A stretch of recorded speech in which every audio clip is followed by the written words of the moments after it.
और सॉरी, ये राइजन में पढ़ने जाते हैं सब, और राइजन में जाती है मेरी भी प्यारी सी गुड़िया रानी। बताओ, आपने देखा उसको? कहाँ देखा था जी? कहाँ देखा था? वो एक दिन आई थी मेरे पास में। अच्छा, क्या बोली थी? वो स्टेज पे गई थी सीधी। अच्छा, वो क्या बन के आई थी? कुछ राधा। राधा कैसी लग रही थी? अच्छी। वाह। और आपको, आप भी जानते हो जियाना को? जो सबसे सुंदर लड़की हो ना आपके स्कूल में, वो मेरी जियाना होगी। ठीक है, कल देख लेना। आपके स्कूल में जो सबसे सुंदर लड़की होगी ना, वो मेरी जियाना होगी। आप जियाना को बोल देना मैं आपकी नानी के घर के पास वाले घर में रहती हूँ, आपको मेरे साथ चलना है, ऐसे पूछ लेना। कल ले आना उसको अगर आती हो तो। ठीक है, ओके बच्चों। ये भी जाता है, छोटू भी राइजन में जाएगा क्या अभी? अच्छा, ये भी राइजन में जाएगा। ठीक ठीक, ओके बाय बच्चों। हाय माय यूट्यूब फैमिली, कैसे हैं आप? काफ़ी टाइम से मैं ब्लॉग नहीं बना पाई। नदिया भी आई हुई थी और इधर चारू और हम लोग भी बिज़ी थे थोड़े से, तो मैं ब्लॉग नहीं बना पाई। कैसे हैं आप? नीलम आसोपा ब्लॉग में आपका स्वागत है।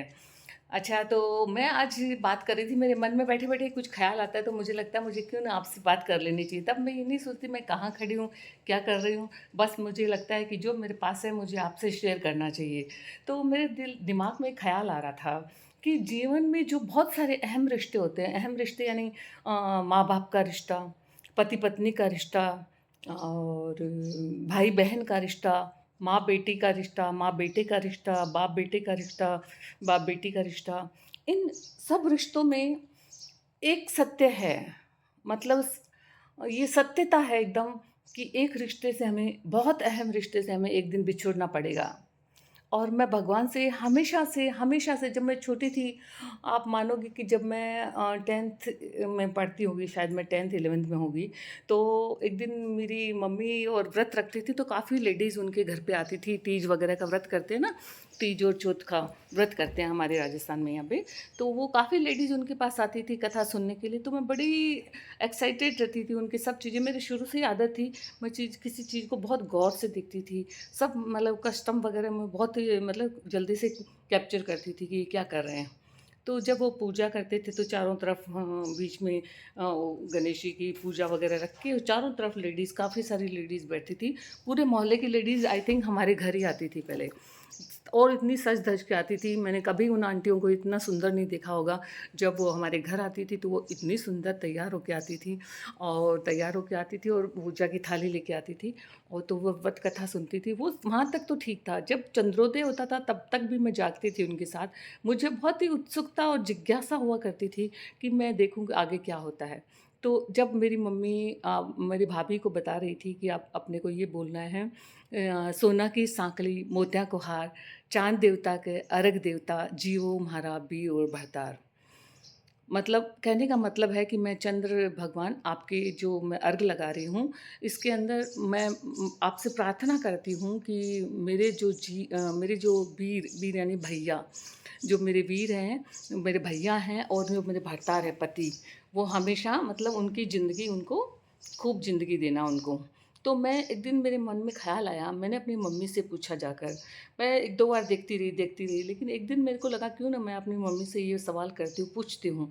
तो एक दिन मैं ऐसे ही बैठे-बैठे अपनी मम्मी से पूछने लग गई कि आप चंद्र भगवान के अर्घ लगा के खाली इतना ही क्यों माँगते हो कि मेरे जो वीर है और जो मेरे भरतार है, यानी जो मेरे पति है और मेरे भाई है, वो उनकी आयु खूब लंबी हो। आप वहाँ पे ये क्यों नहीं माँगते हो कि मेरे माँ-बाप की आयु खूब लंबी हो? अगर मुझे तो कोई माँगने के लिए बोलेगा तो सबसे पहले मैं ये बोलूँगी। तब मेरी मम्मी ने मुझे एक सत्यता से वाकिफ़ कराया था। वो वाक़या मुझे आज भी याद है। उन्होंने कहा था कि जीवन का एक अहम रिश्ता ऐसा होता है, एक बहुत ही अहम रिश्ता होता है, हालाँकि हमारे सबसे नज़दीक रिश्ता होता है, बहुत अहम रिश्ता होता है, लेकिन उनका साथ एक दिन छूट ही जाता है। वो रिश्ता है हमारे माँ-बाप का रिश्ता। सारे रिश्ते साथ चल सकते हैं, पति-पत्नी का रिश्ता साथ-साथ चलता है।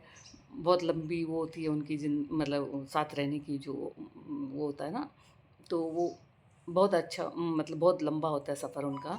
और भाई-बहन का भी एक-दूसरे के साथ कब लंबा सफ़र है होता है, लेकिन माँ-बाप के साथ एक दिन ये सफ़र ख़त्म हो जाता है।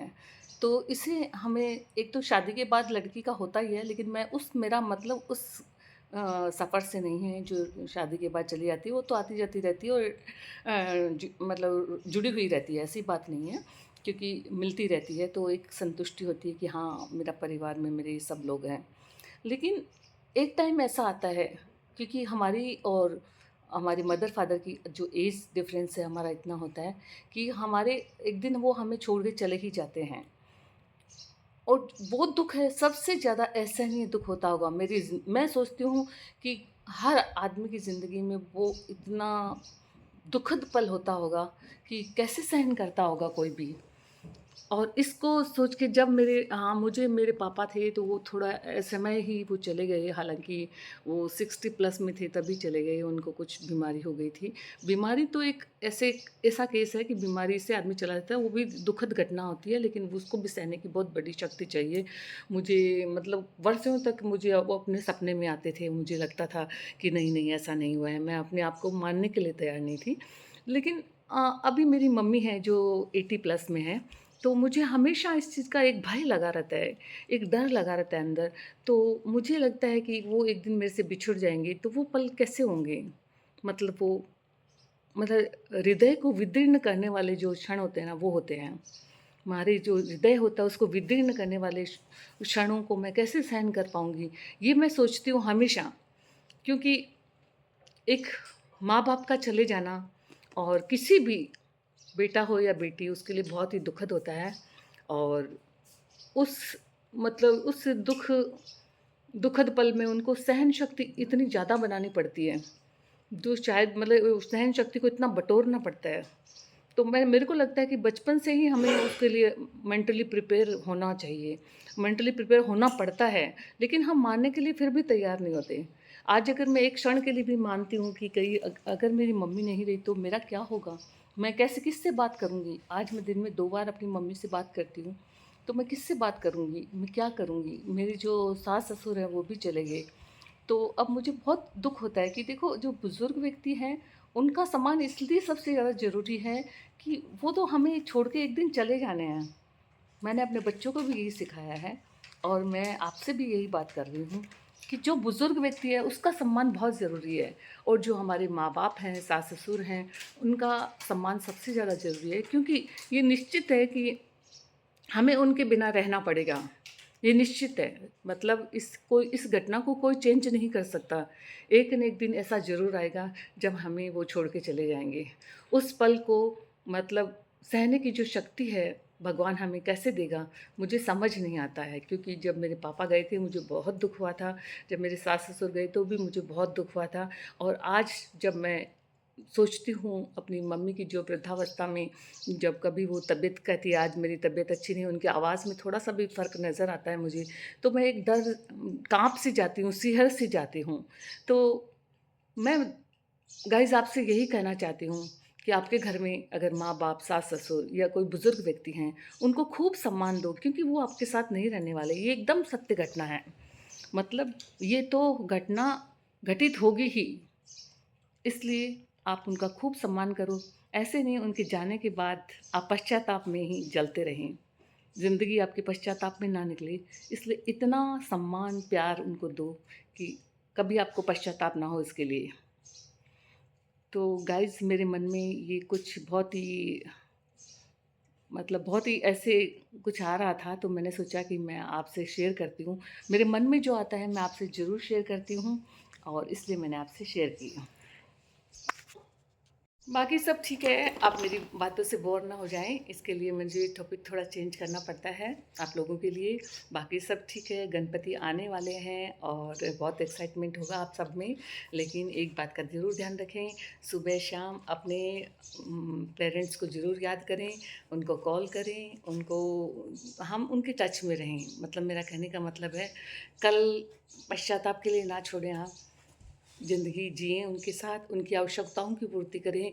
अगर उनको कोई उनकी किसी चीज़ में खुशी हो, तो उस खुशी को आपको ध्यान रखना चाहिए कि उनको ये खाने में पसंद है, ये उन सब चीज़ों का ख़्याल रखें। उनको किस चीज़ की मन में अभी है, क्या उन्होंने नहीं देखा है, और उनको क्या किस तरह की उनको ज़रूरत है किन चीज़ों की, उनकी आवश्यकताओं की पूर्ति करना है, उनके पास बैठ के 2 मिनट बात करना है, ताकि उन्हें कभी अकेलापन महसूस ना हो। इस चीज़ का आप सभी ख़्याल रखें। प्लीज़, मेरा तो यही कहना है, बुज़ुर्गों का सम्मान करें। निधि चली गई है और छोटू काफ़ी उदास है, खाना नहीं खा रहा है। देखती हूँ कब तक खाना नहीं खाता। मैंने इसको समझाया है निधि आ जाएगी गणपति पे, लेकिन फिर भी ये समझने के लिए तैयार नहीं है। सुबह से ऐसे ही बैठा हुआ है, तो सोचती हूँ थोड़ी देर में समझ जाएगा। निधि आज चली गई है, चिंतन आज चली गई है और काफ़ी सूना सूना हो लग रहा है। अब बस मैं चाहती हूँ कि चेतन, चिंतन, चारू, मोनिका, किशु, जियाना सब इकट्ठे हों हम लोग, और सब के साथ हम खूब बातें करें, खूब एंजॉय करें, और इसके साथ ही साथ अपने मम्मी पापा, अपने सास ससुर, उनसे टच में रहें, क्योंकि एक साथ है जो एक रिश्ता है, उसकी एक स्वाभाविक जो मतलब एक घटना होगी हमारे जीवन में, ऐसी घटना, इसके लिए आपको मैं पहले ही आगाह कर देती हूँ कि आप उनका सम्मान करें प्लीज़। बस गाइज़, मेरा यही कहना था। बाकी सभी रिश्ते भी, ऐसा मत सोचना कि बाकी रिश्ते अहम नहीं हैं, बाकी सब रिश्ते भी अहम हैं आप सब लोगों के लिए। ऐसा नहीं कह रही हूँ। पति पत्नी का रिश्ता भी बहुत अच्छा होता है, पवित्र रिश्ता होता है, जिसमें पत्नी है जो अपने घर बार, अपने माँ बाप को छोड़ के, अपने भाई बहनों को छोड़ के, अपना भरा पूरा परिवार छोड़ के, जहाँ पर वो पली बड़ी, उनका बचपन बीता, वो सब छोड़ के आपके पास आती है, तो उनकी आवश्यकताओं की पूर्ति भी आपको बराबर करनी चाहिए, उसका भी ख्याल रखना चाहिए। अपने भाई बहनों के प्रति आपसी प्रेम भी आप लोगों में होना चाहिए।